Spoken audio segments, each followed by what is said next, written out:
আমার কাছে একটা বিষয় পরিষ্কার থাকবে, হয় আমার শাহাদাত নয় মুসলমানদের বিজয়।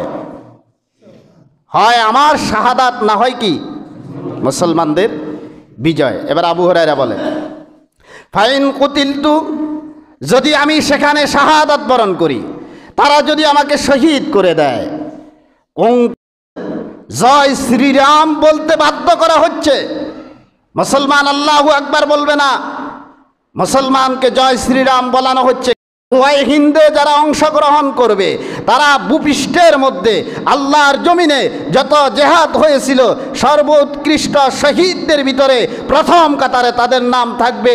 আর যারা গাজওয়ায়ে হিন্দের মধ্যে অংশগ্রহণ করবে তাদেরকে আল্লাহ রাব্বুল আলামিন জাহান্নাম থেকে মুক্তি দিয়ে। আর মুসলমানরা প্রতিবাদ করলো যে শত শত বছর এই মসজিদ এখানে দাঁড়িয়ে আছে, এত শত বছর পরে তোমাদের মন্দির এখানে কিভাবে হয়?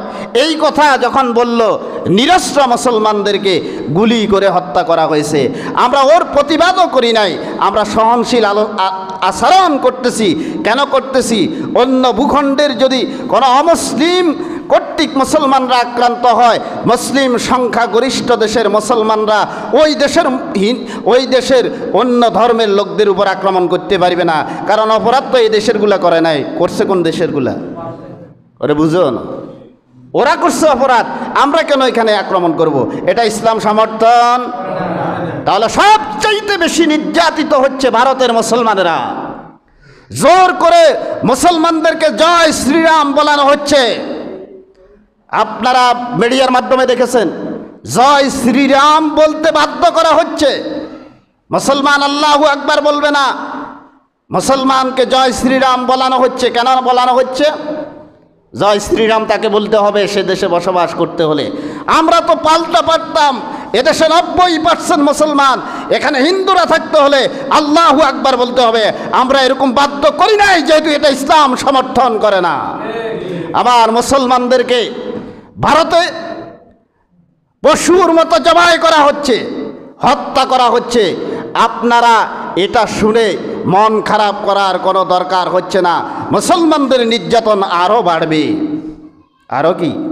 আমি বলতেছি না, রাসূলুল্লাহ বলতেছে। আরও কি হবে? মানুষ যখন দেয়ালে ফিট থেকে যায়, মানুষের করার যখন আর কিছু থাকে না, তখন চেষ্টা চালায় যেভাবে হোক নিজে তো মরবো, অন্ততপক্ষে 10টাকে নিয়ে মরবো। মরবো তো মরবো, যখন মরবই তখন 10টাকে নিয়ে।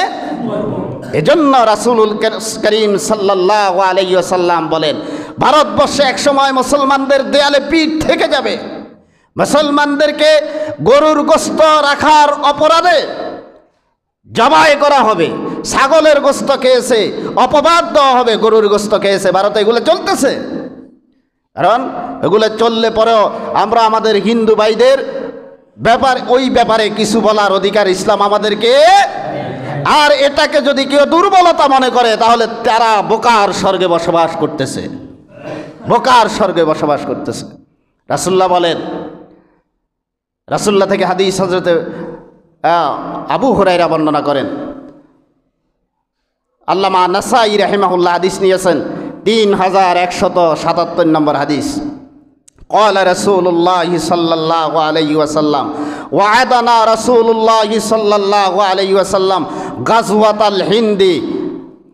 রাসূল করিম সাল্লাল্লাহু আলাইহি ওয়াসাল্লাম আমাদের সাথে গাজওয়ায়ে হিন্দের ওয়াদা করেছেন। ভারতীয় উপমহাদেশে একটা যুদ্ধ হবে, যেই যুদ্ধ কুফফার এবং মুসলমানদের মাঝে হবে। কাদের মাঝে? কথা কন। কাফের এবং মুসলমানদের মাঝে। এই ওয়াদা কে দিয়েছেন?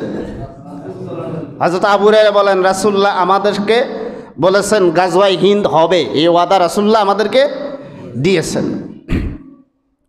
আর রাসূলুল্লাহ বলেছেন, যদি আমি বেঁচে থাকি এই যুদ্ধে সেনাপতির দায়িত্ব আমি পালন করব। সুবহানাল্লাহ বলবেন না, বেয়ান রেচ্ছা বলিয়েন। এখন আবু হুরায়রা বলেন, ফাইন আদরাকতু, যদি আমিও আবু হুরায়রা ওই সময় বেঁচে থাকি। কোন সময়? যেই সময় মুসলমানরা নির্যাতনের স্টিম রিলার তাদের উপরে চলবে, ধর্মীয় মসজিদগুলো ভেঙে মন্দির করা হবে, ধর্মীয় মসজিদের নিচে মন্দির আসছে বলে মসজিদকে ভেঙে মন্দির বানানোর অপচেষ্টা করা হবে। মুসলমানদের দেয়ালে যখন পিঠ থেকে যাবে তখন মুসলমানরা এটার প্রতিরোধ করতে বাধ্য হয়ে সশস্ত্র সংগ্রামে অবতীর্ণ হবে। সেই সময় যদি আমি আবু হুরায়রা বেঁচে থাকি, আমি আবু হুরায়রা যেরকম আমি আবু হুরায়রা বেঁচে থাকি, উনফিক ফিহা নাফসি ওয়া মালি, আমি আমার দুইটা জিনিস খরচ করব। আমি আবু হুরায়রা আমার দুইটা জিনিস খরচ করব। একটা হলো আমার যত সম্পদ আছে সব সম্পদ নিয়ে তাদের বিরুদ্ধে ঝাঁপিয়ে পড়ব।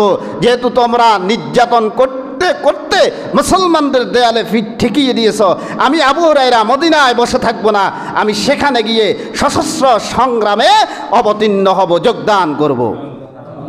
উনফিক ফিহা নাফসি, এক নম্বরে আমার সম্পদের মায়া ত্যাগ করব, দুই নম্বরে আমার জানের মায়া ত্যাগ করব।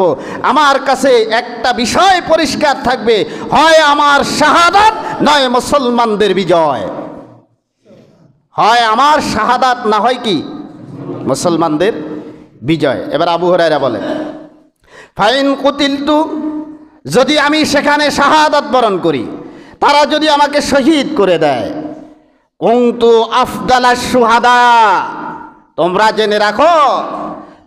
জেনে রাখো রাসূলুল্লাহর কথা অনুসারে যারা ওই গাজওয়ায়ে হিন্দের মধ্যে অংশগ্রহণ করবে আর যারা শহীদ হবে সেই সময় মুসলমানদের সহযোগিতার জন্য, তারাই হবে ভূপৃষ্ঠের মধ্যে সবচাইতে সর্বশ্রেষ্ঠ সর্বোৎকৃষ্ট শহীদ, আফদালাশ শুহাদা। আবু হুরায়রা বলতেছেন। এরপরে আবু হুরায়রা বলেন, যদি বেঁচে ফিরে আসি, ওয়াইন রাজাতু ফানা আবু হুরায়রাতাল মুহাররার। আবু হুরায়রা বলেন, ওয়াইন রাজাতু, যদি আল্লাহ পাক আমাকে গাজী হিসাবে ফিরত নিয়ে আসে, মদিনায় ফিরে আসি। যেহেতু আবু হুরায়রার জন্মস্থান কোথায়, কথা বলেন, মদিনায় যদি আমি ফিরে আসতে পারি, জন্মভূমির প্রতি সবারই মায়া আছে কি নাই?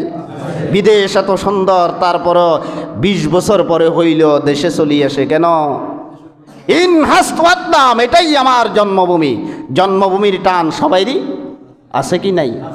হযরত আবু হুরায়রা বলেন, ওয়াইন রাজাতু ফানা আবু হুরায়রা, যদি আমি আবু হুরায়রা গাজী হিসাবে ফিরে আসি, তোমরা জেনে রাখো আল মুহাররারু, আমি আবু হুরায়রা জাহান্নাম থেকে মুক্তি নিয়ে মদিনায় ফিরে আসব। তাহলে দুইটা জিনিস আবু হুরায়রা এখানে বলছে, গাজওয়ায়ে হিন্দে যারা অংশগ্রহণ করবে তারা ভূপৃষ্ঠের মধ্যে আল্লাহর জমিনে যত জেহাদ হয়েছিল সর্বোৎকৃষ্ট শহীদদের ভিতরে প্রথম কাতারে তাদের নাম থাকবে।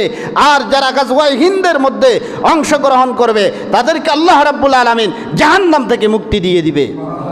আমাদের সকলের দিলের তামান্না, আমাদের হায়াত দশায় যদি গাজওয়ায়ে হিন্দ আল্লাহর পক্ষ থেকে নির্ধারিত হয়ে যায়, আমরা প্রস্তুত আছে কি নাই? যেরকম প্রস্তুত আছে কি নাই? আল্লাহ পাক আমাদের জেহাদের তামান্না দিলের মধ্যে আল্লাহ রাব্বুল আলামিন আরো বাড়িয়ে দেয়।